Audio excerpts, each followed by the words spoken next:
Okay, for this second video, I just wanted to do a quick practical example or more practical example with you so you can see what type of question you might be asked about quadratic functions.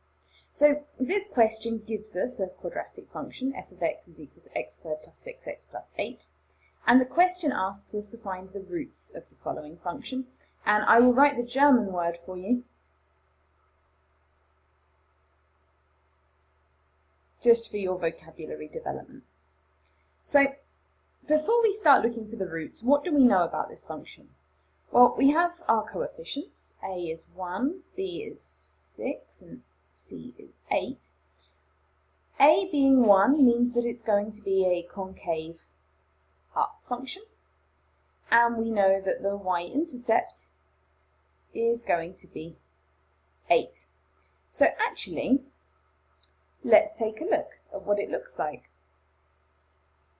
Y is equal to x squared plus 6x plus 8. And you can see here that the y-intercept is 8. It's definitely a concave up function, and it crosses the x-axis twice. So we have two roots. And we can find these roots by graphing the function.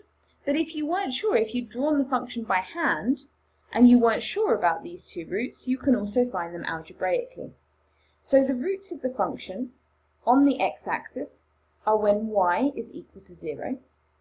So the roots of the function mean that we need to find the points at which f of x is equal to 0, which means x squared plus 6x plus 8 is equal to 0. And from Vietta's formula, I can factorize this into being, sorry about that disturbance, so I can factorize this into my two brackets, being x plus 4 and x plus 2 is equal to 0. And if you couldn't see how I got there, then use Vietta's formulae and you should be able to get there yourself. So now from this, I know that I have two solutions, either x1 plus 4 is equal to 0, or x1 plus 2 is equal, x2, sorry, plus 2 is equal to 0. So I get my first solution is x1 being minus 4, and my second solution is x2 being equal to minus 2. And so these give us the roots of the function. If the question asked you for points of the function for those roots, then your two solutions would be minus 4, 0, as point A, and point B would be minus 2, 0. Because we know the y-coordinate, because we defined the y-coordinate to be 0. And we can see then from our graph that that works. That we have two solutions, one at minus 2, 0, and one at minus 4, 0.